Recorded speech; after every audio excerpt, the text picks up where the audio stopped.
Welcome back to episode 3 of the Blairing Truth, where we talk about Pacers, Colts, overarching sports opinions, and anything else we want to talk about. This is Jacob, and I'm here with my dad and my brother Noah. How are you guys doing tonight? Good. I'm doing absolutely wonderful. I didn't know Dad's name was also Noah. I bet. Anyways, we'll get right into our first topic. So, unfortunately, the Pacers season ended in a sweep. Although they were close games, it doesn't matter. There's no such thing as a close sweep. We got swept, but what are your guys' overall thoughts on this season from the Pacers? Well, I think it was mostly unsuspected by most Pacers fans that we would get that far. Um, I think most people have been happy with playing well in the first round or winning the first round. So the season was a pretty big success, really. Um, yeah, I'm a little bit concerned about uh, injuries, of course. They always plague the Pacers. I think the Pacers could have won that series. To be honest with you, so I was disappointed that they didn't win. They could have went to the finals. Um, they're not very far behind from winning for sure. So, but start from scratch next year. Noah, what do you got? I probably mostly agree with Dad. It would have been nice to see them go to the finals, but at the same time, we weren't even supposed to get that close. It's good to get experience for our young team, and really all the games that we lost when we had the lead go in the fourth quarter, that really just comes down to us being young and doing things like this and getting experience is really what's going to help us learn those lessons. So that'd probably be mine. If if you would have told me at the start of the season that we would have been in the Eastern Conference Finals, I would have told you you were crazy. I thought maybe we had a chance to sneak in the playoffs, probably be in the play-in, but I was very happily surprised with how the Pacers did this year. Um, I do think we could have won a couple games in that series for sure. It came down to the final minute in 3 of the games where we had a lead, and I think that's where our youth showed. The Celtics have guys that have been there before and have experience closing games, especially in close games like that. And the Pacers really don't outside of Siakam. So I think that's where our youth showed. We had turnovers and bonehead turnovers, throwing the ball out of bounds or dribbling off our knee or our foot, and that kind of stunk. But overall, I'm still very pleased with how the season went. So outside of that, a couple things I wanted to talk about. We have some guys that are free agents this upcoming season, and I think the most important one of those is Obi Toppin. So, what are your guys' thoughts? Dad, we'll start with you. Do you want to re-sign Obi Toppin, let him walk, sign and trade? What would be a good contract in your eyes for him? I think he has to realize what part he can play on our team. I think we found out that he's probably not a starter and that he's coming off a bench guy, and he played that role really well. Um, he brought energy off the bench. He brought his shooting got much better for some reason. I don't know why, but his shooting got much better. Um, so if he can see himself in that role and be happy with it, I would be happy to have him back. Um, he seemed all right with it, but I don't, you never know what people are thinking. But he played well. Um, I think when we signed him, we were hoping that he would be an answer for us in the starting lineup. And it turned out that he was very inconsistent. He played well at times, didn't play well at times, really stunk at times. You know, and I think that's the separator between a starter and a bench player. And to be consistent in the starting lineup. And he wasn't. He's not. So um, I would love to have him back if he took that role, and and we can get him, whatever that money is for that slot. If he will accept that money, I'd be happy to have him back. So. No, what are your thoughts? You go ahead, Jacob. I'll follow you up. Okay. I think he's an automatic re-sign. My only concern is he's in unrestricted free agency, so he's going to get offers from other teams. He played well in the playoffs. He had games where he made shots, and he's elite at running the floor and finishing in traffic and stuff and fast breaks, which teams can use. He's also big, and when he wants to, he could rebound decent. Um, he's not a very good defender, which is another thing that concerns me. But I think that unless somebody offers him a crazy contract, I think he likes playing in Indiana. So I would love to re-sign him. I don't. If we don't re-sign him, I would rather do some kind of sign and trade if a team's willing to do that. That way we don't lose him for nothing. But that might not be the most plausible thing in the world. Um, but yeah, I'm a big Obi fan. I was I was kind of shocked how well he played this year. So I would love to have him back. And I agree with what you said. If he's willing to accept the role that he played in the playoffs, then I think it's a no-brainer to bring him back. I'd probably go ahead and say around similar sentiment with that. I'd say the only way I wouldn't want him back is if we could get somebody that plays the exact same position that is more elite, or if they're the same skill level as him, then more affordable. Like honestly, I know that you guys probably don't agree, but if somehow we did pull off a Paul George signing, I would see no reason to bring back Obi Toppin. To be completely honest with you, because Paul George is kind of a similar player in some ways, but he also plays defense, and he's a lot better starter caliber player. But other than that, any other scenario, I want him back, and I think he deserves a good contract after the 1 year. Prove it. I think there's almost a 0% chance Paul George comes to the Pacers. Thank goodness. I think there's almost a zero. But I hope it stays that way. piggybacking off what Noah said, I mean, the answer to that might be on the roster. I mean, Jarris Walker didn't hardly play at all this year. So if they think that he's going to be able to play as good or better than what Obi did this year, then maybe they think that Obi's a roadblock and they don't resign him. You know Very what I'm possible. Yep. I agree. I mean, if it really matters what they think of Walker, whether they think he's ready to go. And then How is his outside shooting, Jacob? he's he's below average. I mean, he worked on that a lot in the G League, and he made some, and he can make them, but he's not going to hit them as a high level as Toppin will. He's definitely a better defender than Obi is for sure. And in the games we watched this year, for whatever reason, he has like elite vision for passing. Like he's really good at throwing passes to like get guys open, which is rare for forwards like that. So he has a lead upside in that. The only other free agent Pacers have this offseason is kind of free agent because he has a player option, but that's Jalen Smith. So no, we'll start with you this time. What's your thoughts on Jalen Smith?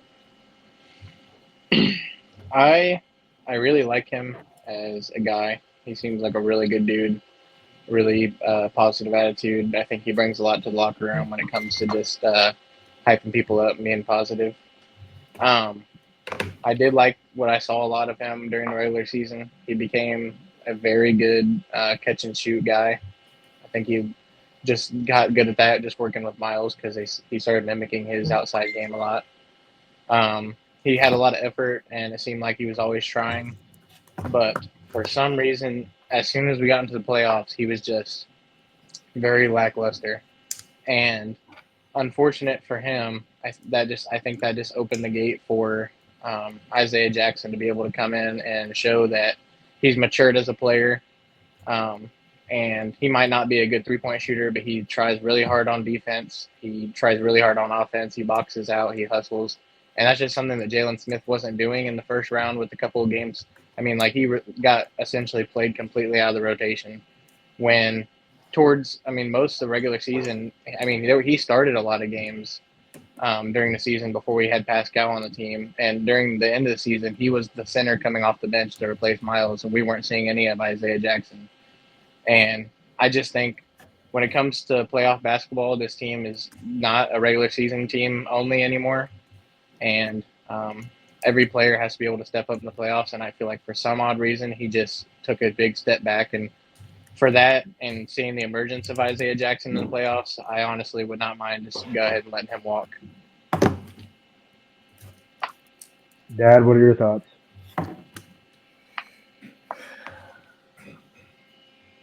I liked the prospect of him when we first signed him.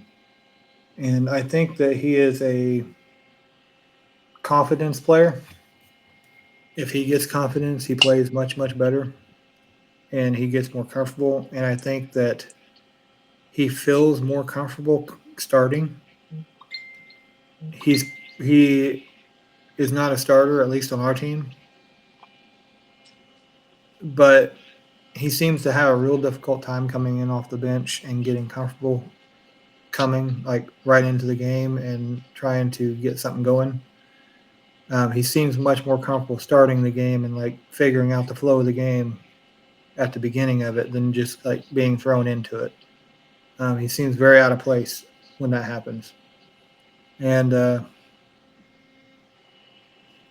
don't know. It just sometimes it's I think it's confidence. If he's confident, he plays completely different than when he's not. He don't know. He don't seem like he knows what he's doing. He can't catch the ball. He turns the ball over. but when he's confident, he seems to play the role really well. But I mean, this is one of the players that can come or go for me. I like him, like Noah said. I like him as a person. I think he's a good teammate. If they can keep him for without having to pay too much with whatever the Pacers are comfortable with paying him, if he'll take that, then they should keep him. If they can't, then you find somebody comparable or better. Well, for one, I think Isaiah Jackson at the end of the year proved he's better than Jalen Smith is. I think he outplayed him, and I think going into next year he'll be the backup center. You Probably. need you need three centers on your roster. I think the most likely scenario is he's going to try to go somewhere else where he thinks that he can either start or be the backup center. Because I think that he thinks he's good enough to do so, and he might be able to do that somewhere else. Yeah. But I don't think that we're going to be able to resign him to the amount of money the Pacers want to pay him. I think somebody else, because he's still young, I think somebody else will sign him that has cap room. And then that's just going to be on the Pacers to find the third center. I mean, it's not that hard to find somebody to come in and play when they need to. Whether that be like in the second round, we have 3 picks in the second round, or we sign a free agent, something like that. Jacob, Yep, you need to mute your notifications. They're not very me. loud. Not me. Or whoever it is. I haven't heard anything. I keep hearing ding. That's Dad's son. Anyway, that'll do it for free agents. Let's go into contract extension eligible. So we'll start with TJ McConnell. TJ is eligible for extension. He's going into the final year of his deal next season. I think we all agree that he's a very important part of this team, and I think we all want to re-sign him. The question is, how much money will he be able to get in the open market, and how much how much does him liking playing in Indiana factors into that to see if he'll sign an extension rather than trying to test his free agency. So, no, we'll start with you.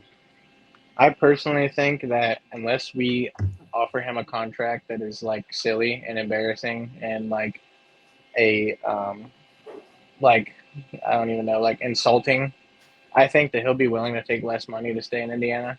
I don't know what that number is because there's teams out there that have the cap space and need a backup point guard, and he is going to be on the trade rumors and all that for the whole next season unless we sign him to an extension. And I don't want that. I think I speak for us all there that we want him on the team for the next. I would want to see him finish his career here. To be honest with you, I think that he has been such an integral part of growing this group and growing with this group as being one of the older guys on the team. And even in times when he could have given up or requested out, like, I mean, at the beginning of the season, Rick Carlisle had that very hard conversation that he spoke about in the opening season press conference about how he told TJ that he'd be taking a big back seat this year and as more of like a vet role and instead of playing an integral part of the people on the floor. And he accepted that, but he didn't take that as the final answer. And he improved his game and he found ways to play so that he could play himself back into the lineup. And I think for that reason alone, like he deserves to get a good chunk of change. And I know I feel personally that he'd be willing to take a discount to stay here. Like I said, I don't know what that number is. I don't think we should offer him some kind of insulting number that. But at the end of the day, he's got to do what's best for him and his family. And if he gets a contract that's just absurdly better than what we can give him, then I can't be mad at him for taking it.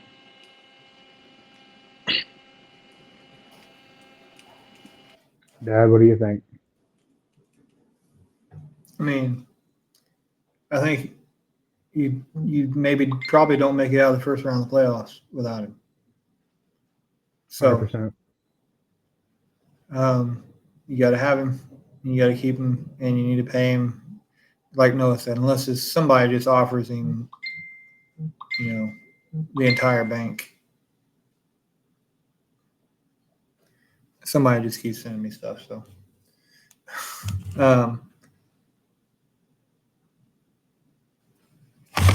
unless somebody offers him the entire bank, I mean, you got to pay him. So, and he's one of the better backups in the entire league. So, I mean, the Pacers are just going to have to step up and pay him, and they should. He deserves it. He deserves it, and they should do it just because they should honor him. So they should do it. So I agree with that, and I completely forgot about the biggest Pacers free agent going into this offseason. Pascal Siakam is a free agent, and he's a must resign. I mean, we traded 3 first-round picks for him. He's all but said that he's going to resign here. I don't think the Pacers do that deal without having some kind of deal beforehand that he'll resign here. It's probably going to be for a max contract, and he played well enough. I think he deserves that. But I do want to talk about that a little bit because I completely forgot to add him to the free agent list. Well, in my honest opinion, I think you forgetting and us forgetting too, because we didn't bring him up either. I think us as a collective forgetting that he's a free agent just speaks to the fact of how much faith we have in that he's coming back. I don't think of him as a free agent at all, to be honest with you. If he leaves, I would be absolutely devastated. And I think the only reason he would leave is if for some reason our front office gets cheap and decides not to offer him the max, because somebody will offer him the max if we don't.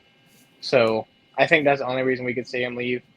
I agree with you. There was almost guarantee that he had some kind of call before the trade went through that, hey, if we trade for you, like let's say as long as we don't stink it up and lose every single game for the rest of the season and are horrible and our coaching staff is horrible and you just hate your life in Indiana, you'd be willing to resign. And then we went to the Eastern Conference Finals. So I think that gave me even more confidence in the fact that he was going to be coming back. Do you have anything to add to that, Dad? Yes, I did not forget him. So don't be putting me in the collective forgetting.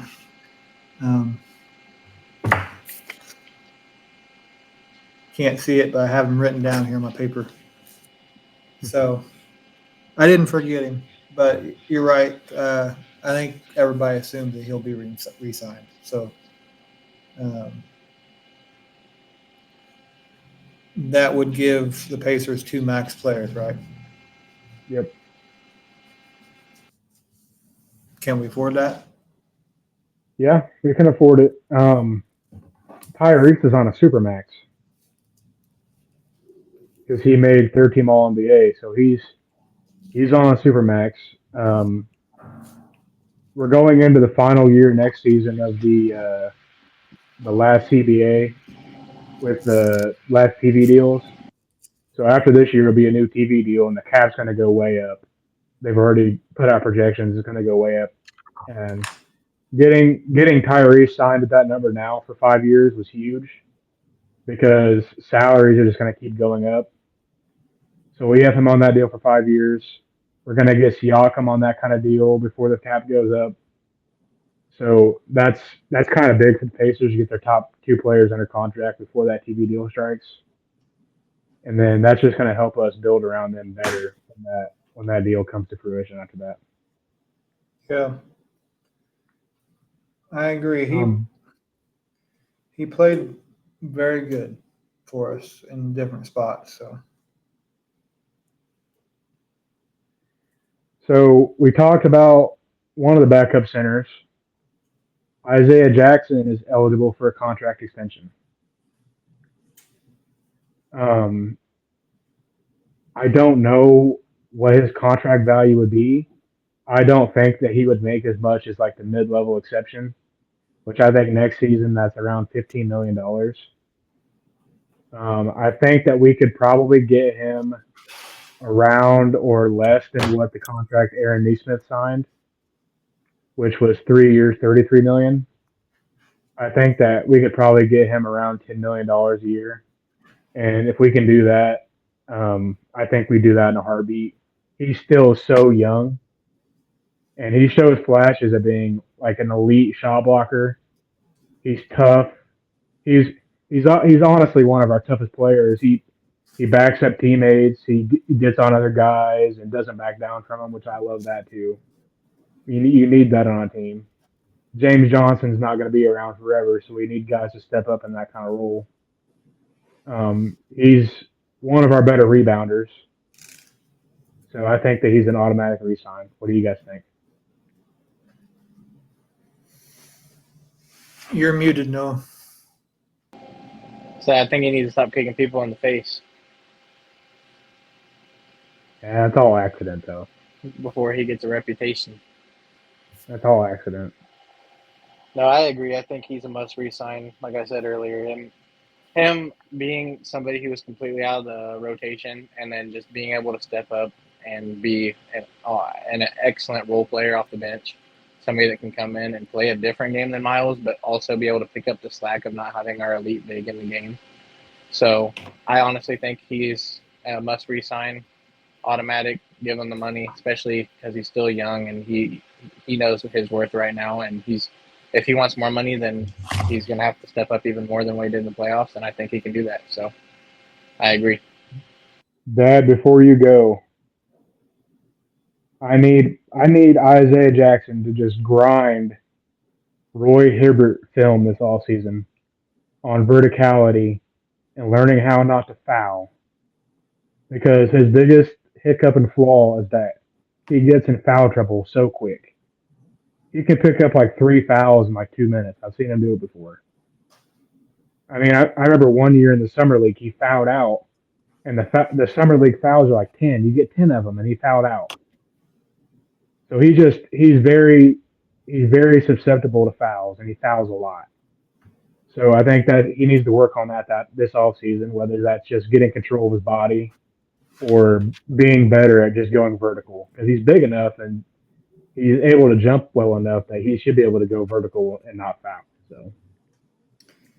So before I go on that subject, we did get a couple comments. They're not showing up on the restream like I was hoping they would. So I went to my phone and looked at the comments. Javante Miller made a couple comments here. He said, "Noah, you have a beautiful background. It's a nice house you got there." And he also said Mavs and 5. What do you guys think of that, Mavs and 5? We'll talk about the finals a little bit later in a different segment. Okay. And Jamie Gregg is watching currently, and he said, "The kids all growing up. This is so cool."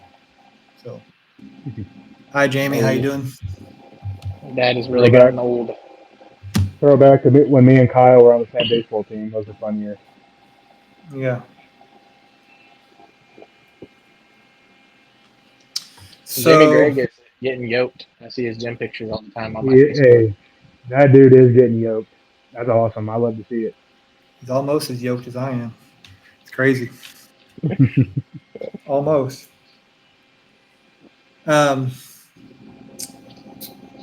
Which player are we talking about again? Who are we talking Isaiah about? Jackson. Oh. Isaiah Jackson. Isaiah Jackson.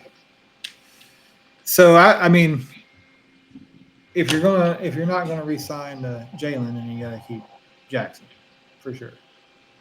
So I mean, if they can extend him, is he free agent or extension eligible? He has one more year left in his deal, and then he's extension eligible this offseason, so we can extend him, which I believe we will. I think they should if they can. So, I mean, I think he has improved. He's still him and Jalen both have the same problem with like grabbing the ball. I don't know why. Like entry passes and stuff. Part of that is the players that are out there have to know how to get it to them. And they have to know like where they like it at and all that. Okay, that's part of the thing. But the other thing is they gotta grab the ball, and both of them have bobbly hands. They bobble the ball all over the place, and I wish they would quit doing that. But other than that, I like them. I think Jalen. I think Jackson showed improvement. So I think Jalen did not. I think getting him to a contract extension is extremely important because if we don't and he goes out and absolutely balls out this year, it's going to be a lot harder to afford him. And I'm assuming he'll be an unrestricted free agent after this year, correct? I believe he's restricted because he's a first round pick and he's Yeah, on his you're right. rookie deal. You're right.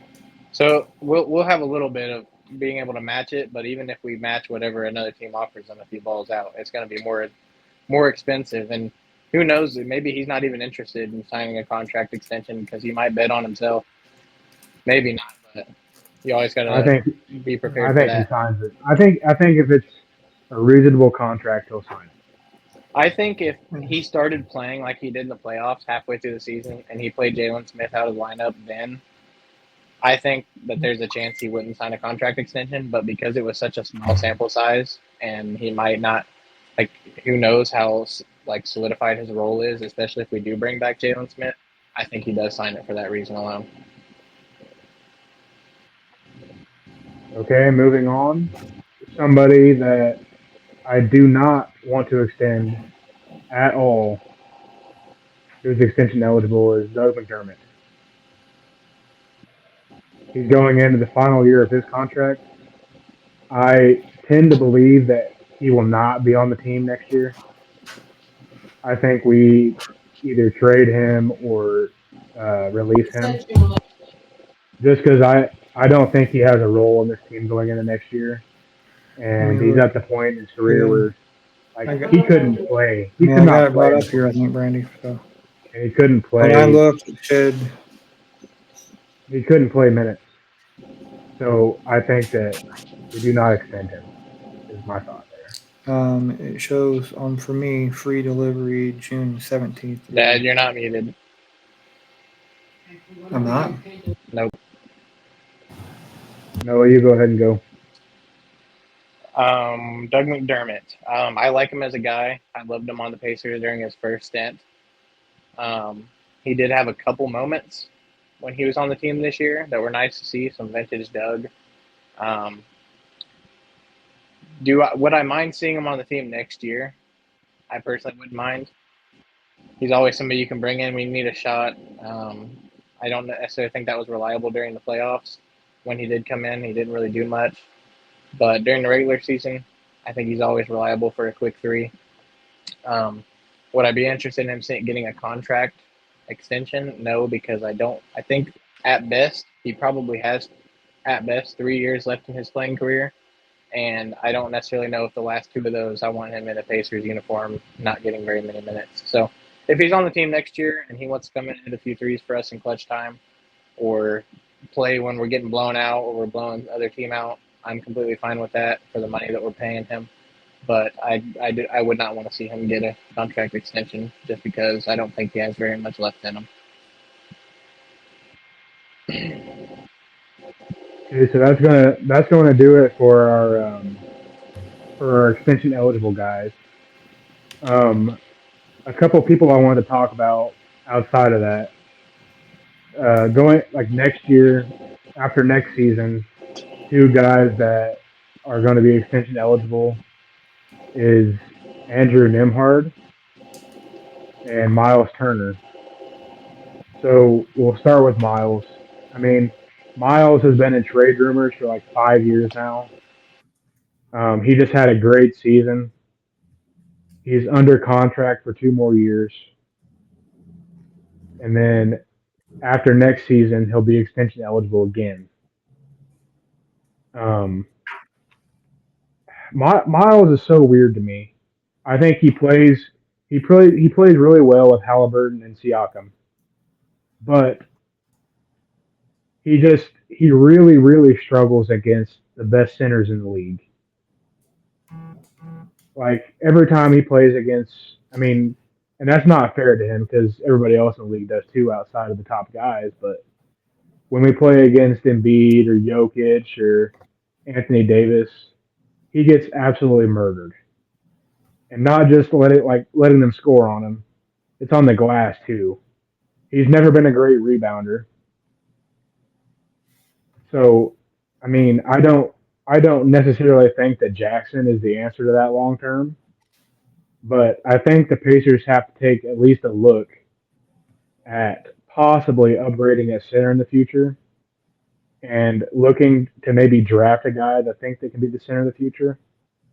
Because as much as I do love Miles and think that he had a great year, I don't know how far you can go with him being your center with how the league is starting to go back towards big man being some of the best players in the league. What are your guys' thoughts on that? I think my question for you about Miles Turner that can, I guess, affect my opinion on his long term time with this team is with his upgrades to his shooting and being able to spread the floor and guarding on the perimeter that he showed this season. Do you think he could potentially play the four? No. No. Okay. So I would say best case scenario is I want him on the team.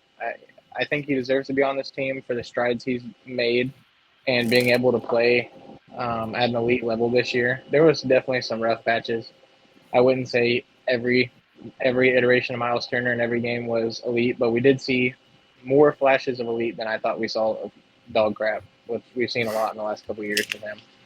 Well, Dad, Um, before you go here. So my thing is, he's just good. Like for every week of the season, say there's say there's 4 or 5 games in a week. Sometimes he's always good for at least 1 or 2 games where he just does not show up. yeah, He like you always see it coming too because he'll get in foul trouble early, and if he gets in foul trouble early, he's done for the game. He does not show up, and he doesn't rebound, and he stops guarding because he doesn't want to keep getting in foul trouble, so he gets scored on easily. He doesn't make his shots. He gets down on himself. And then another thing is, if you're a center, you have to be able to rebound. I mean, we said the same thing about Roy Hibbert. As good as Hibbert was at defense, and he was elite at defense, he was terrible at rebounding. And we don't have another guy on our roster that's like elite at rebounding for like out of position either. So we're doing a ton of team rebounding, and sometimes we just get absolutely slaughtered on the rebound. So, so I think that's the reason you have to look at it. I mean, if you can't find anybody, that's a different story. But I think you have to at least look at it and see if there's a way to upgrade it. I think best case scenario for him on this team is he starts center for the next 2 years. Hopefully, he can become better at those weaknesses and stop having those doo doo games that he has at least once every 4 or 5 games. But for his long term, like in the next 5 years of this Pacers team, I would not mind us upgrading at center and keeping him as our backup center and playing like because I don't want to see him leave.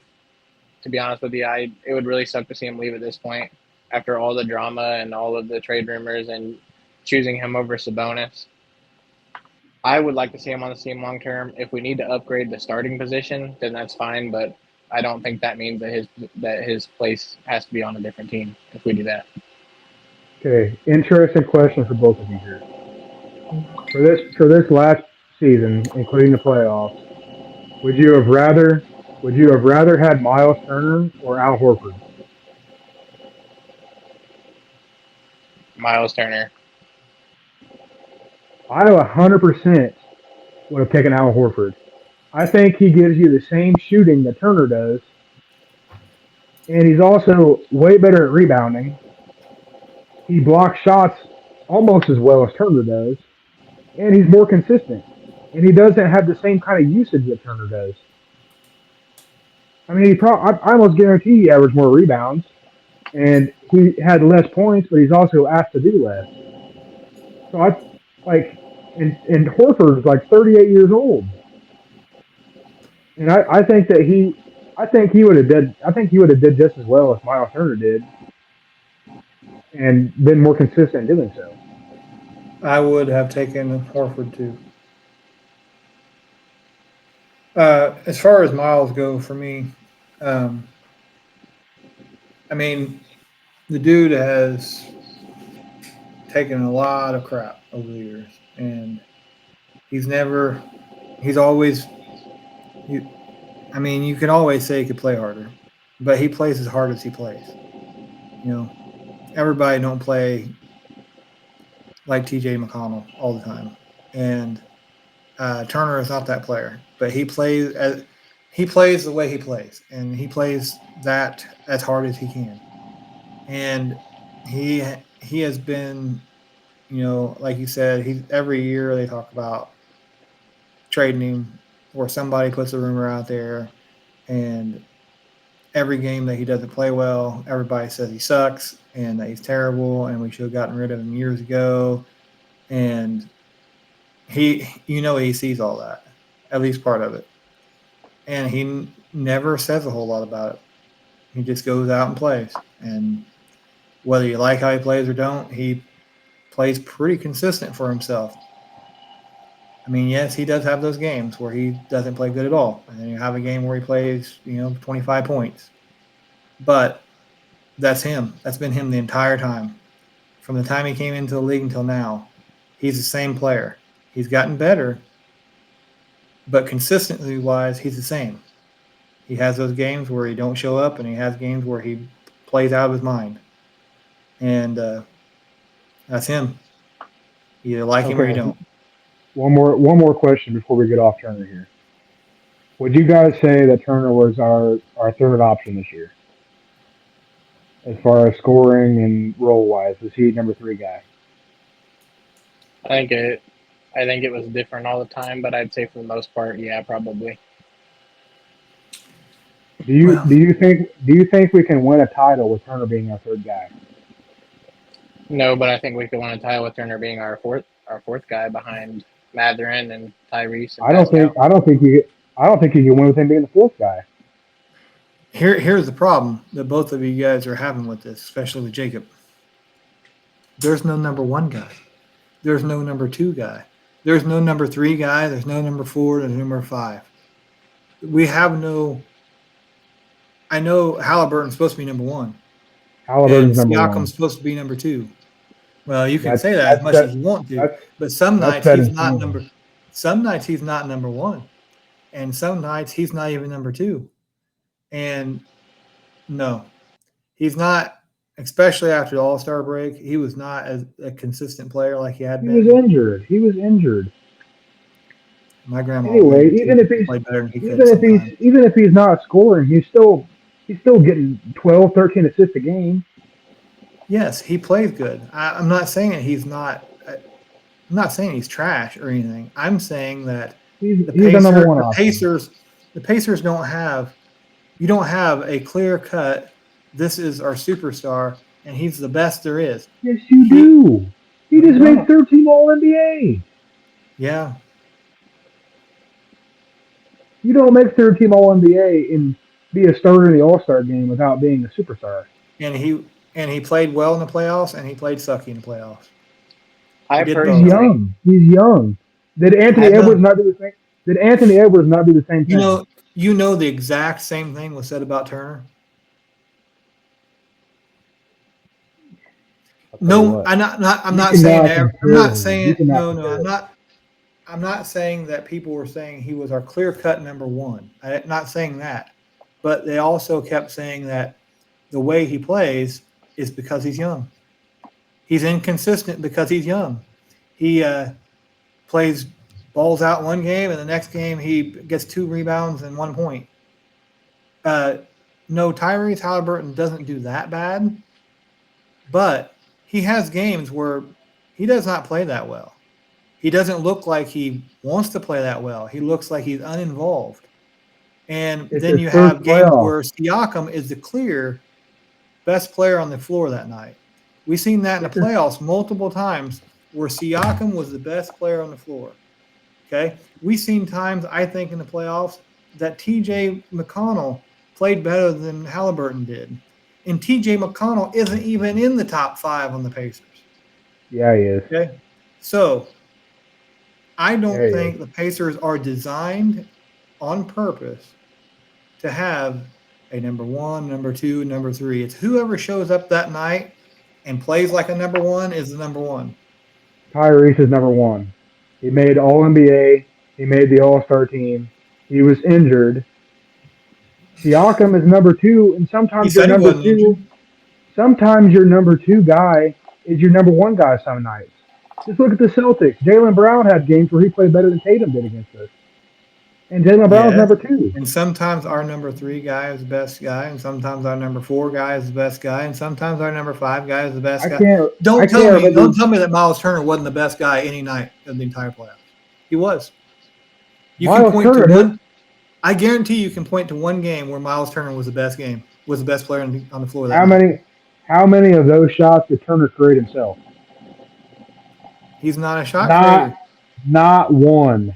How many times? I personally seen him take 3 step-back shot clock beaters and smack them. That's not But creating offense. You could have also created had McConnell getting the ball to him just as well as that Tyrese does on those plays. So he And has to have Nemhard. somebody get it to him. And Halliburton was the best in the league this past year at getting guys set up for points. 90% of the league, you got to get the shot to somebody. Okay. Most of the people aren't in the league are shot creators. Do you know? Okay, Miles Turner could have been the best player on the floor some night during the playoff. Noah says 2 games. Okay, Siakam was the best player on the court some nights. Miles had 2 games where he had over 20 points in the first half. Siakam, He's shooting wide open. They're leaving him wide open. You still got to hit him. I could hit that. I'll be wide open. Leave me wide open. I want to see. I would like to see you hit that shot with 10,000 people screaming at you that you suck. Was Nemhard the best? Was Nemhard the best player on the court at one game? 2 games. After Halliburton got hurt. That's what he's trying to say. He hit the game-winning shot. Yes, it's not a one-person team, but I'm saying that every given night, Halliburton's controlling the game. Some nights he's on fire and he scores. He still averaged 20 points a game this year, but even when he's not scoring, he's still setting up everybody else. He is still controlling the game for the offensive standpoint. I'm not saying that he's trash. I'm saying that we are not designed like other teams simply because we don't have every team is like that. Every team's like that. That's not true. No way. We're just never going to agree on that. Might as well move on. Listen, I want you to tell me on Dallas. The third player on the third best player on the team, the fourth and the fifth best player on the team. I will. Which one of those games were those the best players? They outdid. I can tell you. I can tell you. Who? Tell me fast. In the Oklahoma City Thunder team, PJ Washington made 7 freaking threes in a game. And if you hadn't had, oh my God, if you hadn't had the other dudes on the team, if you hadn't had them, that's what I'm saying, Nimrod. If he would, no. Miles Turner doesn't have those games without Halliburton. Let's say he hurts his pinky toe and he sets out that game. They don't even compete in that game. We can play without Tyrese and still win. We didn't. We got swept. We got swept in the playoffs against a pretty good freaking team. Miles Turner can't play that good without Halliburton, correct? 100%. Okay. In the first game of Halliburton being out versus Boston, Miles Turner had 24 points with 10 rebounds. What did he do? What did he do after Halliburton went out against the Celtics? That's what I just said. How many good? He had 24 points. How many shots did he take? I can tell you 1 sec. He shot 9 for 16, so over 50%. How many of those are threes?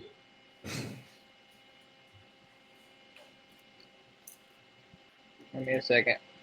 We'll talk about something else, and I'll tell you when I get there. Oh no, we're anyway. We got off on a tangent here. We're 3 episodes in. We finally got in our first argument. Hey, that's all right. I'm all right with being right. It's okay. You're not right. You're not right. I'm definitely right on this one. We definitely have a hierarchy. There's a reason he's a max player. There's a reason he made all 2 for 5 from 3. There's so a reason he's all NBA. There's a reason he's all NBA. The reason he's all-star. The reason he's making max money. Did you hear me? Yeah, I heard you. So over half of his shots are 3-pointers. How many years over his career has Turner been in the running for Defensive Player of the Year? He's never got votes because he's never finished top 5. He's never won, but he's always been in the talk about it. Not He's never maybe been to every talk year, about it. He's never been but a finalist. 2 or 3 different years he was in the talk about it. He's never been a finalist. 2 or 3 years when he was the leader in blocks, he was talked about at least in the regular season. But he wasn't a finalist though. Probably because True. he And faded. I don't towards even the end of the year a little bit. I don't even look at And him as a defender anymore. part of that is also because the media doesn't. It's been proven, and I don't care what you guys say. It's a beauty contest, and the That's Pacers are not not true. beautiful, and the sports media does not talk about the Pacers. Miles Turner, it doesn't matter if he won the league in block shots those years, he still would not have won Defensive Player of the Year because the media and the fans vote for that, correct? Do you know why that is though?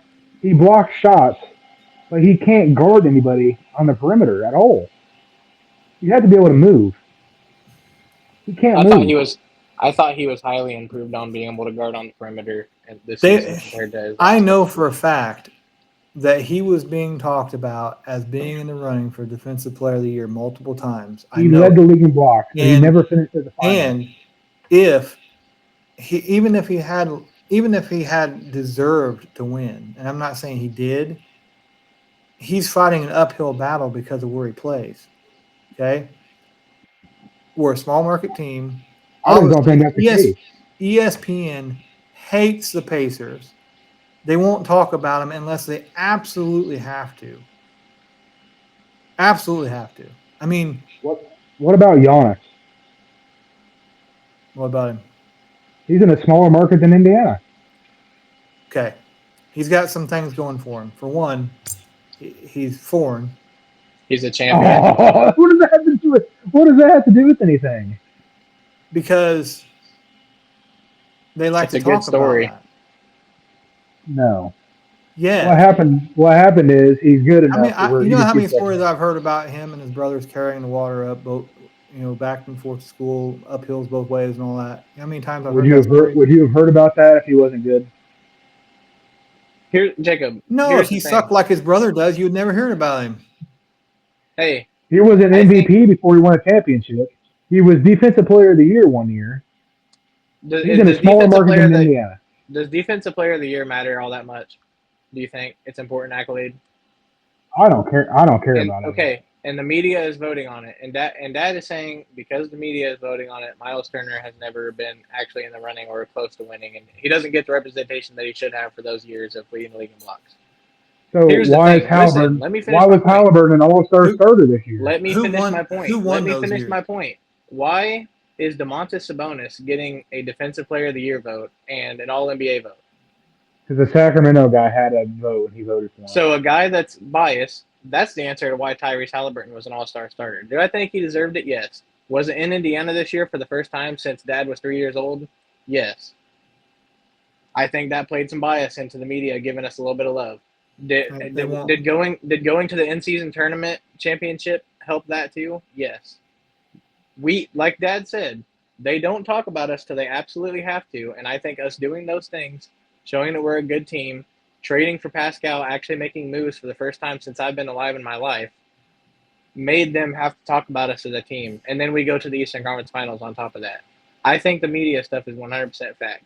I think Miles Turner has deserved in the past to be in the talks for Defense Player of the Year. I know he has at least 1 year. There was 1 year where I remember seeing him in the talks. I knew he wasn't going to win because, of course, he's on a Pacers team that won 23 games. Do you know why nobody Who talks about won the those Pacers? years? Did anybody have any idea who I won those guarantee it years? was Anthony either, Davis, yeah, Anthony Rudy Davis, Gobert. Rudy Gobert, Giannis won one year. I remember Rudy Gobert winning one of them when Miles didn't win. Draymond too. The Okay. question is, are you taking Miles over any other guys? Over None. I'm Draymond taking Green? Over Draymond over Green? Let Yes. me Draymond's gonna ask be a you Hall. this. Draymond's gonna be Let a me ask Hall you of this. Famer.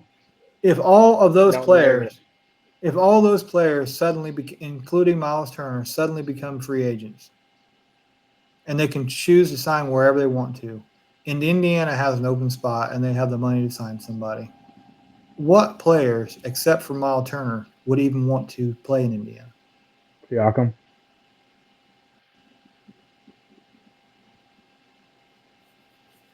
Siakam. Okay. I'm talking about the players that you just mentioned. He's talking about Draymond, Rudy Gobert, Anthony Davis. All those guys got drafted where they went. Right, but you said would any of those players, what was your question? Oh my gosh. I lost it already. My question You said was, would would you you choose take any of those Miles players over over any of him? those guys? Yeah. I may have, but you know what? None of them were coming. None of them would come unless we drafted them or we signed and traded to get them. If they were a I free don't. agent or had any say so in coming to Indiana, none of those players would ever come to Indiana. Miles Turner, whether you like him or not, has chose to stay in Indiana. I don't think that has to do with anything. My question was saying I don't think he deserved to win the Player of the Year any of those years He may because not the guy have, but he was in the talks at least. And then he because was the guys that won, I would pick them 10 times out of 10 over Turner to be on my team, I would not Not no all over Draymond him. Green. dude. I You're would trade smoking. Turner. I would trade Turner for Draymond tomorrow. Draymond's a Hall of Famer. Hey, Draymond's a Hall of Famer. I do Hall of think Fame that or we have. what? I do think that we have some Facebook comments. If you want to look at those, I'm not sure Hall what of they Fame are. at what, Jacob? What's he Hall of Fame at? Defense. He's elite. Hall of Fame How many players go make it to the Hall of Fame because they were elite defenders? Dennis Rodman. rebounding. Is Dennis Rodman not a Hall of Famer? Is Dennis Rodman in the Hall of Fame? I'm not even sure. Yeah. Yeah, Yes. he is. But He the was dude top averaged 75. he averaged like 30 rebounds a game, so I don't want to hear about it. Draymond is the triple double guy, and he was elite defense.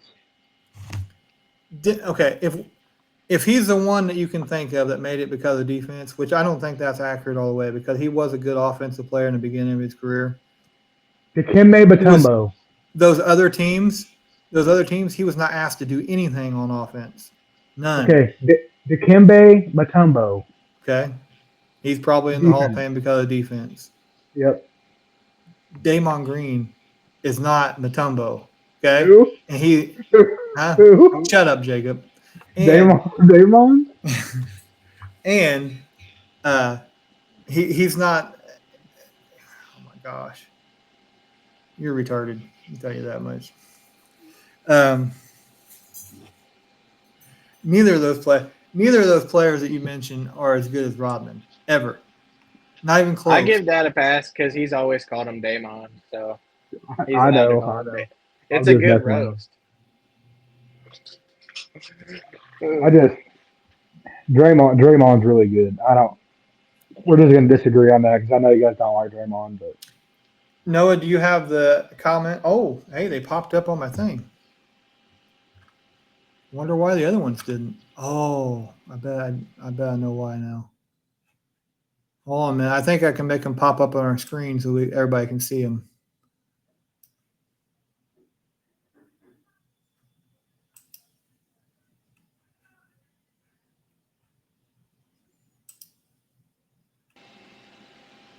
the logo's in the way.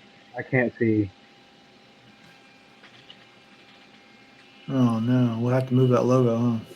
No. So Andy's talking about Tyrese's turnovers, and I agree. But this is his first. This is his first playoff, and I agree. He does kind of remind me of Curry when Curry was first in the playoffs. That year in 2015 when they first made it, when nobody thought they would. It's kind of like that. You have to take your lumps. Yes. Sorry, Andy, we didn't see these comments before. So it shows them on the screen backwards from like they would do on my screen. So that top comment that is behind the logo is actually the oldest. No, I don't know. It's weird, but they're up there. Just that one's hidden. Andy said it's all good, anyways. We're still trying to figure this out. It's the first time the actual comments actually shows up. Um, so trying to figure out which order Andy went in here. Okay, first thing he said was Siakam number 1, number 2. No one wins without a clear 1 and 2. Now, unfortunately, the Pacers made it to the Eastern Conference Finals, and they don't have a clear cut number 1 and number They 2. do have a clear cut number one, number two, in my opinion. Okay, They definitely Tyrese do, is but I number don't think one. it's Siakam's as number two. important as you're saying it is. They definitely do, but I don't think it's important that Tyrese has to be number one every night. I don't think it's important that Siakam has to be Then you number two. don't. Then you don't give him. You don't give him a max contract if you don't think he's your best player. Who is the clear number one on Boston? Tatum, Why is Jaylen Brown making the most money in NBA history? because his contract, because he's older than Jason Tatum is. Tatum's contract goes up this offseason. He'll make more than Jaylen Brown. listen. So he's that close to Jason Tatum and skill wise to where he deserves to be the highest paid player of all time. Jaylen Brown is probably one of the best number twos in the league. It can't be one of the. He has to be the best. He finished. He was the odd man out for All NBA this year. He was number 16. He was the number one guy that didn't make it out of That's what I'm All saying. NBA. You're telling me The there's guy- 16, 15 other players better than he was? And he's the best number 2 player in the league? And he's the highest paid player in NBA There's history. 30. There's 30 teams in the league. Yeah, but half of them suck. And you know that. This is one of the deepest the leagues has been in like a while. Is Jaylen Brown the best player on any other playoff team? Healthy. Is Jaylen Brown the best player on the Indiana Pacers right now? That's tough. I would trade everybody else on our roster right now except for Siakam and Tyrese for him. I think that that's justifiable, but for him to be the highest paid player in NBA history. It's just like quarterback. Jared Goff just became the highest paid quarterback in the league. Is Jaylen Brown number 2 on the Pacers right now, or number 3? He would be number 2, 100%. He's better than Siakam. So he's better than Siakam, but he's not better than Ty. Is Tatum I don't think he's better than Ty. Is Tatum better than Halliburton? I don't think so. Oh, Tatum? Yeah.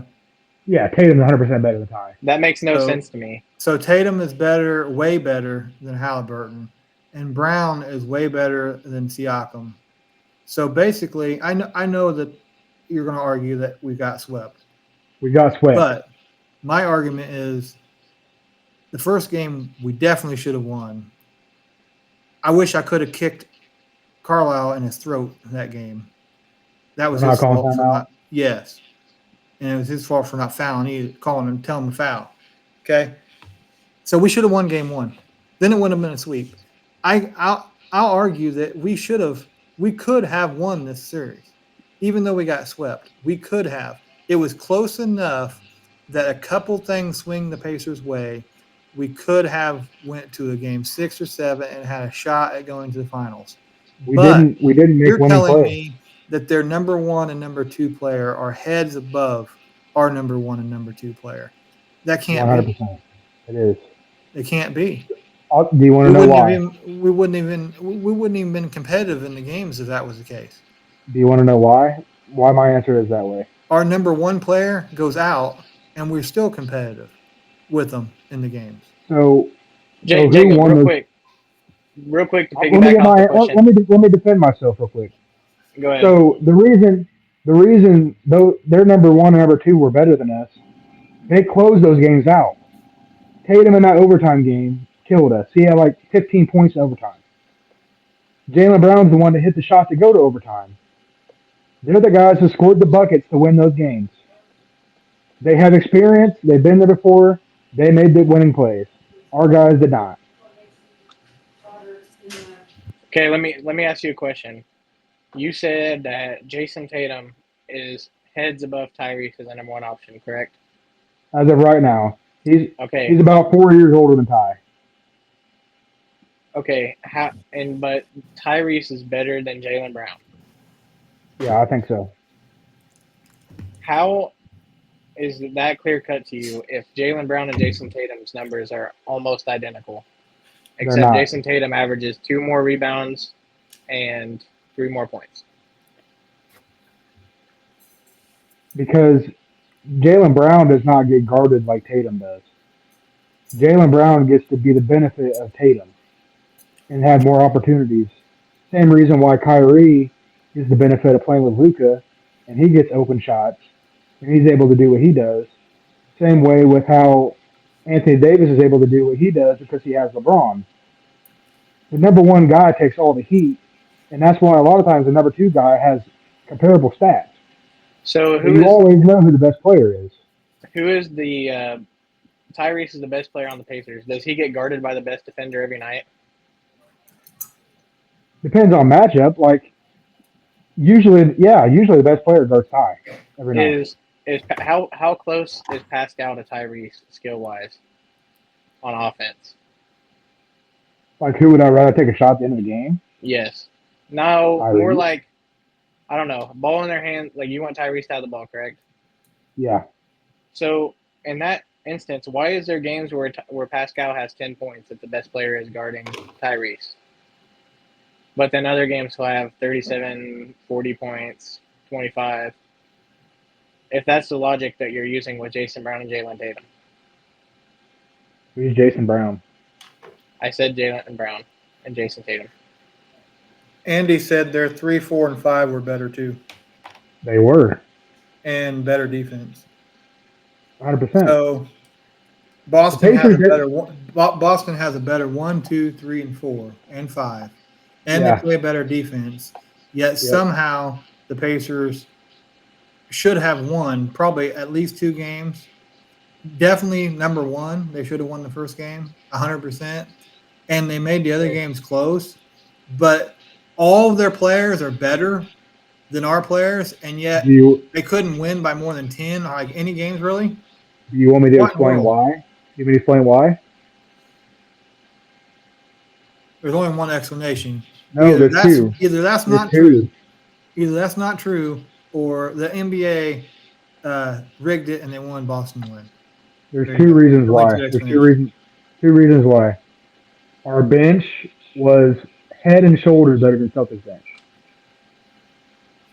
Their top 5 guys are better than our 5 guys, but our bench was outscoring them like 40-5.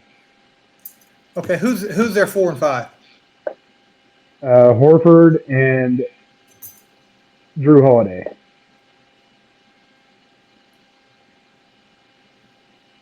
Drew Holiday is the 4. Derek White's their 3rd guy. Derek White ain't that good either. Believe me. Derek White would be our 2nd best player. He played balls out against us, but he's getting ready. He was good all year. He was first team all defense. We're gonna see how good he is coming up. We will. You don't watch enough basketball, Dad. Derek White was like almost an all-star this year. I know.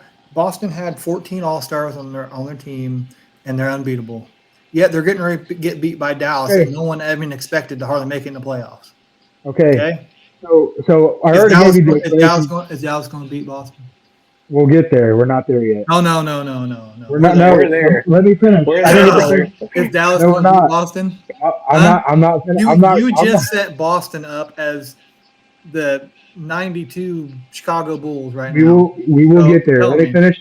Let me finish my point. By Dallas, aren't they? Let me finish my point first. So our bench outscored them significantly, which kept games close.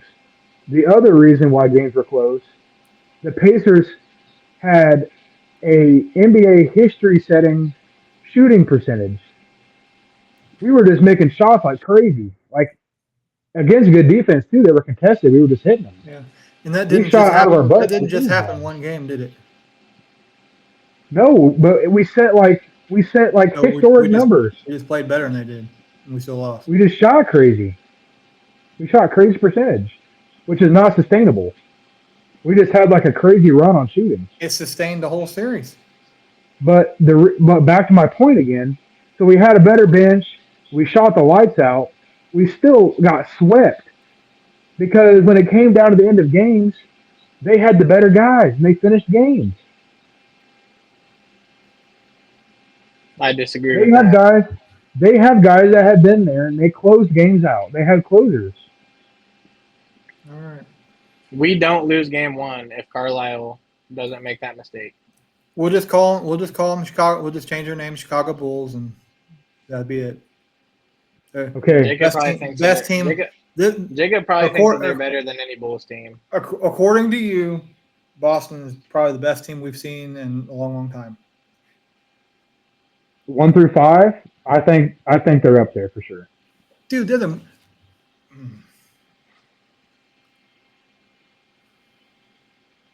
We didn't even play against Porzingis. If the 76ers are healthy, they beat Boston. No. Yeah. Yep. No. I agree. Boston went 70 right at this moment. Boston went 72-20 this year. Who did Boston beat in the playoffs this year? The hurt That's not fair. 76ers. That's not fair. Who'd the Pacers play? We weren't even I'm not expected to talking make about out of the first Pacers. round. You're saying Boston's the best. Exactly my point. Second coming of the. They're getting ready to go on a historic run. My point. Championship. My point is they play who they play. My point is they play who they play. Boston had a great regular season. They beat everybody. Yeah, so they're probably playing against a bunch of injured players, just like everybody else. Yeah, Anyways, I agree. If Porzingis was healthy, we probably would have lost that again by 15. I think if Porzingis was healthy, we would have won game one. Even we might have won another game. Noah, you're crazy. Because I think that matchup right there, I think Al Horford is a better player on the Celtics against the Pacers than Porzingis is any day of the week. It would take one Isaiah Jackson hard box out, and Tingus Pingus is laying on the floor crying. No, Noah, Yes. you're not. Anyway, we're just not going to agree on that. Celtics 1 through 5 were better. Pacers 6 through 9 were better. That's it. I mean, if that's not the case, we win that. We win a couple games in that series. We didn't. Andy said for sure they got out coached. Luke will be the best player on the court. And Pacers chemistry was off the charts, and Porzingis is healthy. Boston wins, I believe. So let's just get the finals predictions now. Dad, you go first. Who you got? Who you got and why? Dallas is going to beat them because they got the best players. That's why. You think Kyrie's second best player in the series? Yeah. No. I do. No. Who do you think's the second best player? Tatum. Man, I don't like Tatum. Just don't like him. I think Tatum and Brown are better than Irving is. I think both of them get a lot of stats. I don't think either one of them's that good. I think you're crazy for that. I especially think that of Tatum more than Brown. I watched Tatum that whole series. I watched the Pacers very closely that series, and I've of course seen Tatum play before. He's never been that impressive to me. Yes, he gets stats. He scores a lot of points and he makes some good plays, but he's never been that impressive to me at all. And in fact, I think he proved it to me even more in the Pacers series. He wasn't the best player even on his own team. And sure, he got some points. He stacked up, but he took a lot of shots to get there too. And I don't know. I just don't think he's that impressive. So that's what I think. I didn't watch any of those games and my jaw drop and think, wow, Tatum was awesome that game. No, he just left, I think. Yeah, I don't know. He was doing something with his phone. He's on his way back. My AirPods died. My AirPods died, and then it wouldn't let me get my audio back in. All right, you're back, Jack. Um, So you got Mavs in how many games? 6. Noah? I would have to say that I'm very excited to watch this series. I would say this is probably one of the hardest series to predict for the finals in the last couple, probably the last decade. I think every single year we know who's probably going to end up winning. Um, like last year, I think we all knew the Nuggets were gonna be champions. I think all those Warriors and Cavs, aside from the 2018 year, were easy to predict. Um, I think this year is really hard. I'd say that it's going to go to 7, and I think it's going to come down to, on the Celtics side, what Jason Tatum shows up, and on the Mavs side, what I would say what Kyrie shows up, but he's been so consistent this playoff that I would probably have to say I think he has. I don't think he's got the consistent numbers, but I think he does what Dallas needs on any given night. He did not play And well against Oklahoma City. that's true. I would say that too, but I'd say for the past in the last series, he was very consistent every game. And even against Oklahoma City, I know that there was games where his numbers were not good and maybe even his plus minus wasn't good. But I think when it came down to it, he was making the right decisions and he was doing the right things to help them win games.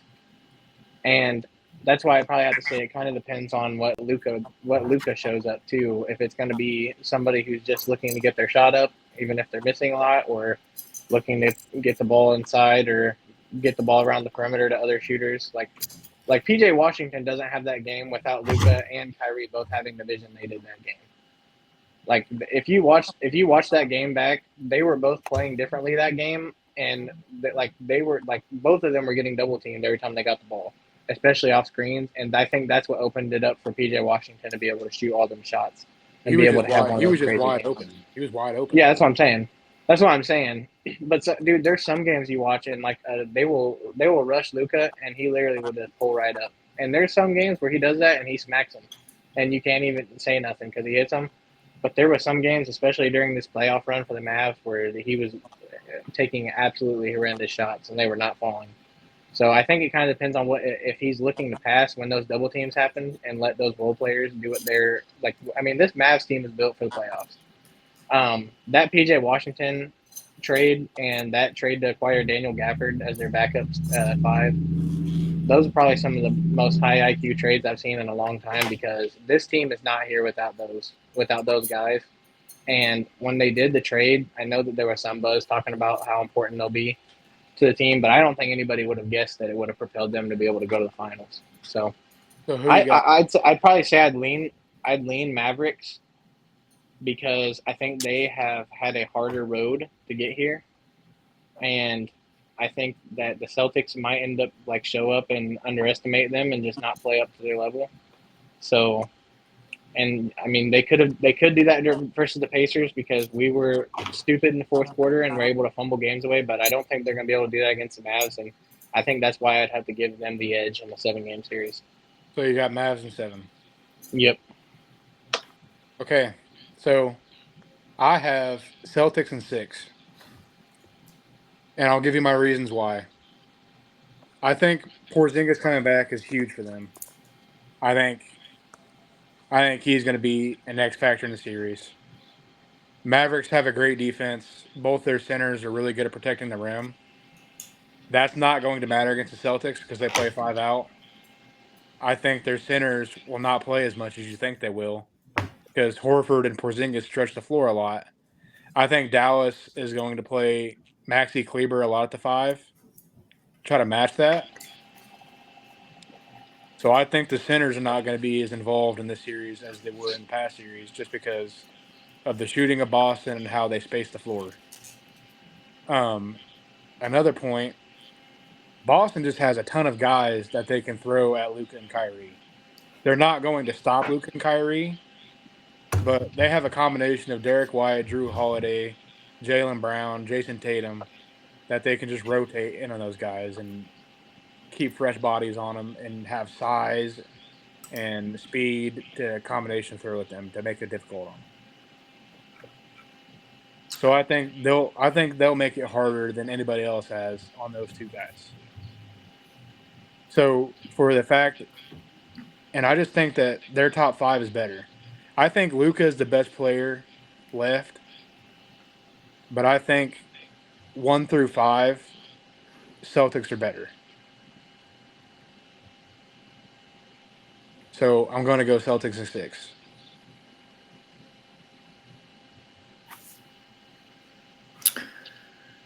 I did get some comments off of Facebook. I'll read real quick. Let's see.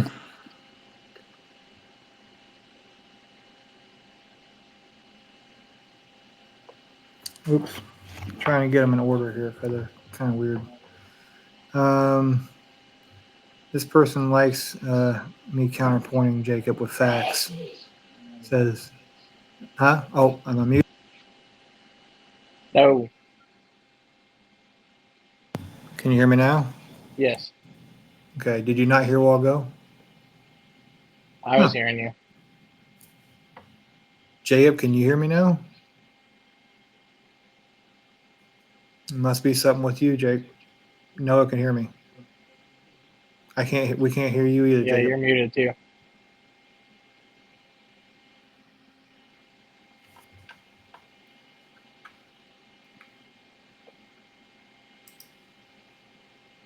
You're not muted on my side.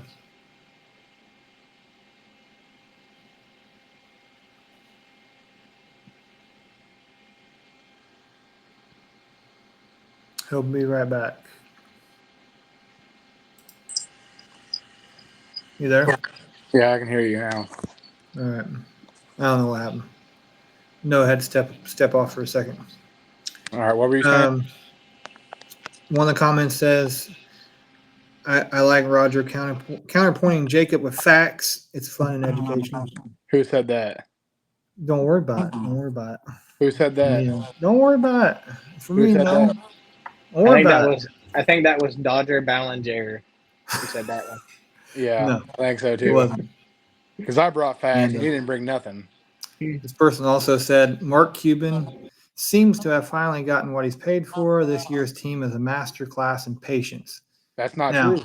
Mark Cuban's not even the majority owner anymore. Did you know that? I know he isn't, but I was going to ask you who is making the moves for the Mavericks? Their GM. It has been in the past partly Mark Cuban. Nico Harrison, their GM. I think he's not. Are we sure that he's the? I just watched something recently that sounded like to me that he wasn't there anymore. Cuban has been at the games. He didn't even accept the Western Conference Final like trophy and like the award ceremony. I It know was the he sold the majority guy team. that was there. He's still Yeah, part owner. I don't think he's making decisions anymore. no, but who is? That's I don't. I think the one guy you just mentioned. I think he's not there. Nico And Harrison? yeah, He just signed an extension. are you sure? 100%. I just watched a show. I'm pretty sure that said that he wasn't there. He just signed an Maybe I'm extension. wrong. He just signed an extension yesterday. Well, the show I watched, maybe I'm wrong on the name. The other guy has a weird name too, but they said that like him and the HR person had both been dismissed because of allegations of sexual misconduct. And Must be a different guy. Mark Cuban kind of skated by on it because he didn't really get mentioned in any of the stuff. But they replaced the top person with someone from like GE that has no basketball experience whatsoever. It's a woman. So I don't, it's definitely not the guy I'm talking about. The guy I'm talking about, he was the GM. They brought him in a couple years ago, and he just signed an extension yesterday. Yeah. And he's the guy. He's the guy making moves. Nico Harrison.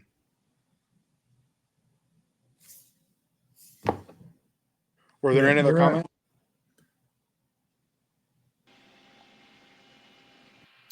No, that was it. No, you're right about You're right about Negro. I just looked it up.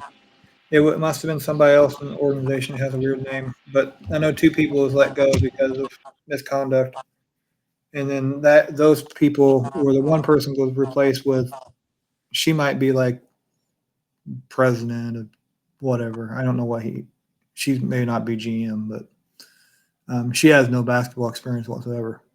So I didn't figure it was her making the move. So I think we can go ahead and put a bow on this episode. I kind of want to tease our next episode.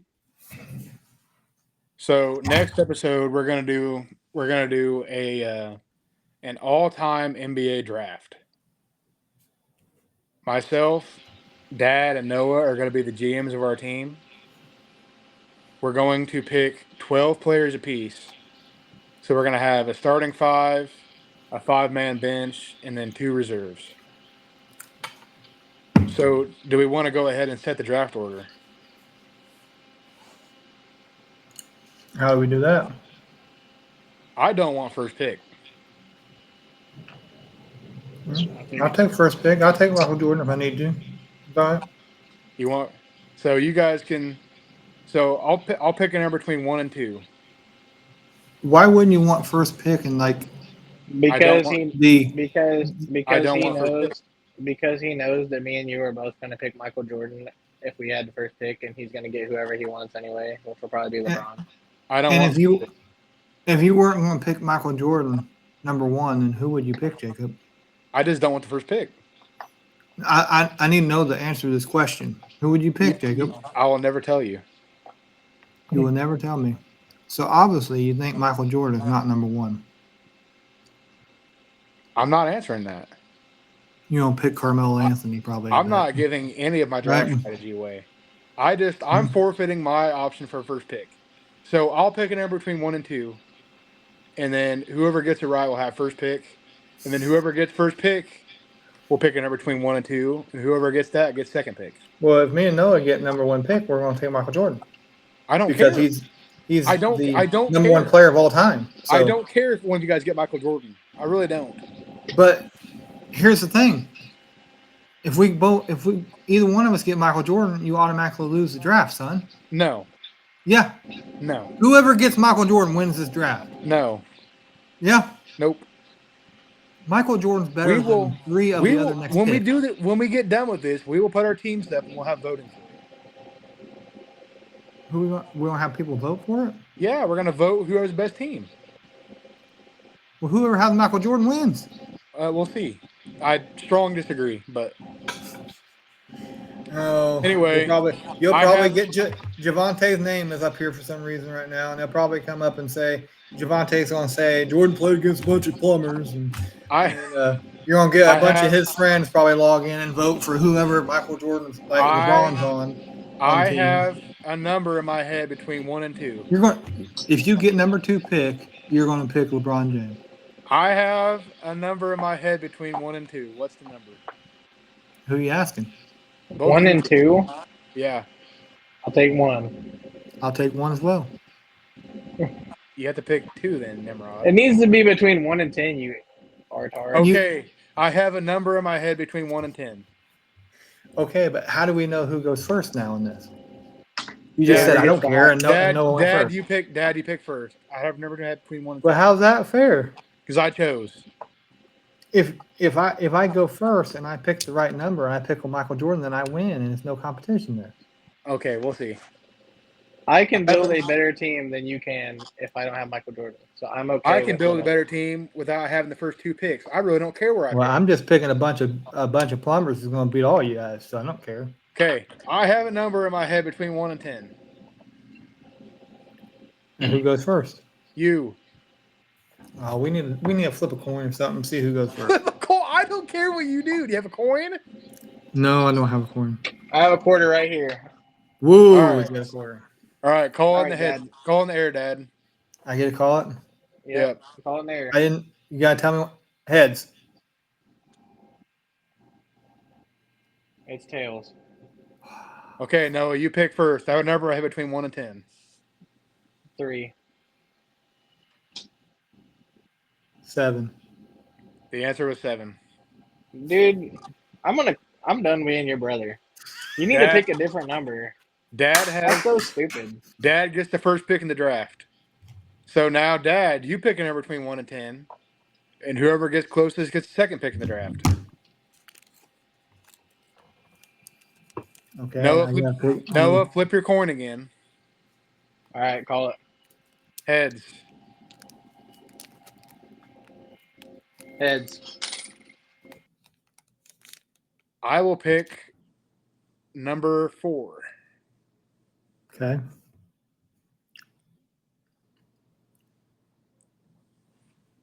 Noah must have had to step out again. He did. Was 4 right? This bathroom break. No, 4 is not right. Oh no.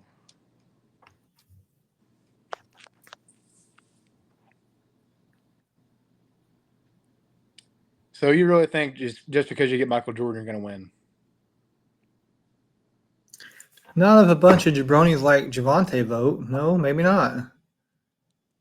Dude, one player doesn't win the whole. It's drafting. You have to draft 12 guys. Okay, but Michael And Jordan was. I am so supremely confident that I know basketball more than you do. I think I have the edge just in that overall.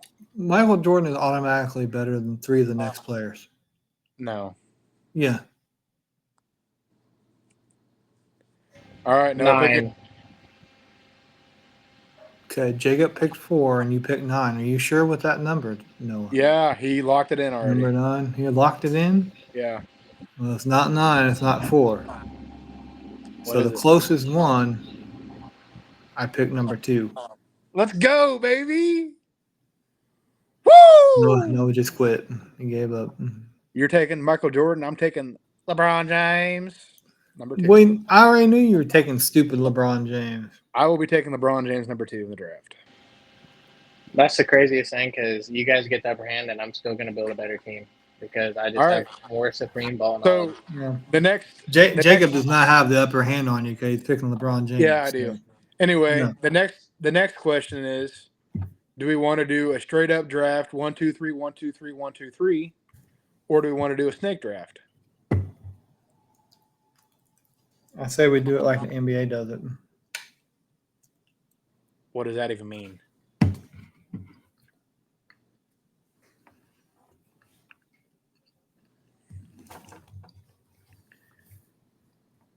You're not supposed to eat on a podcast, dude. What are you doing? I'm not eating. Yeah, you are. I'll watch you take a bite. Anyway, what do you mean by NBA? I would say snake draft because I think that's the only fair way to do it with 3 people.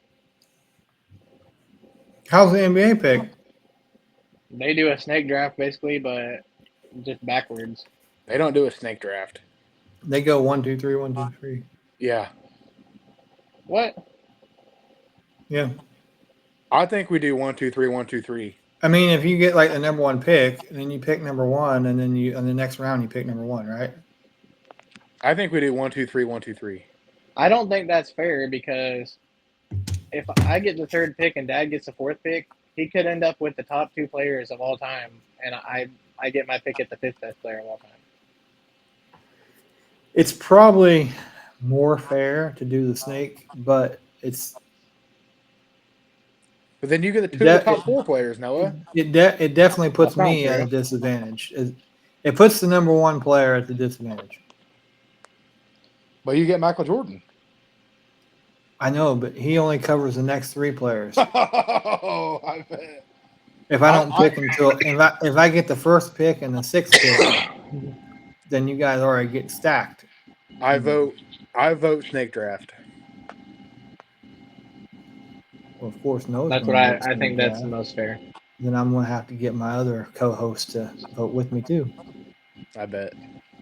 Rachel and Abby are going to vote my way, No. and Mom is going to vote All my right. way, So, Dad. and then I am going to get a 1, 2, 3 draft. So, when are we going to do this next episode? Friday. Friday? I think we should try to do it Friday. Okay. So, Friday, we're going to do the all-time NBA draft. We're all going to pick 12 players. Dad is officially on the clock. Make sure you boys do your homework. Hey, since Don't we just already know the first two picks, we may as well make all of our first picks right now, and it could be the teaser headed into Since the. I'm going to blow everybody's mind. I'm going to pick Reggie Miller off the bat. I'm just going to go with the all-time Pacers team that beats everybody. I hope you do. I might. I hope you do. And then I'll get all the Pacers fans to come on this thing and vote for me, and I'll win. Okay, we'll see. But stupid snake draft puts me at a disadvantage. I'm telling you. You had the first pick, dude. I'll take the number 2. I'll trade you number 1 pick for number 2. No. That puts me in a better advantage in the snake I'm not draft. doing that. I'll Remember, trade that you pick 3. was- I might take you up on that, Noah. Number 3 is pretty Ooh. valuable because you get a 3 and a 4 right off the bat. Yeah, but you already said whoever gets Michael Jordan wins this whole thing. You Okay. guys can talk off the air, and if You you guys get- decide to do a trade, You get the number. You get the number. You get the number 1 pick, but you can't pick Michael Jordan, and Jacob can't either. So then I get him in Yeah, third, but- and then I can. Yeah, Here's the thing, Dad. Are 2 pieces of bologna as good as a chicken breast? depends how hungry you are. Might be better. Yeah. I will trade my second and third round picks for a first round pick.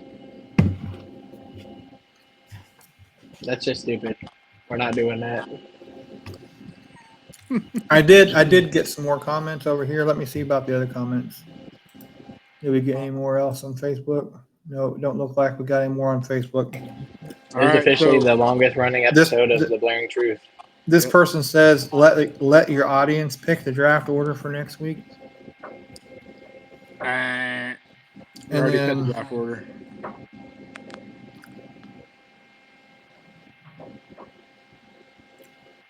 I think we should do an NBA jersey said- numbers quiz.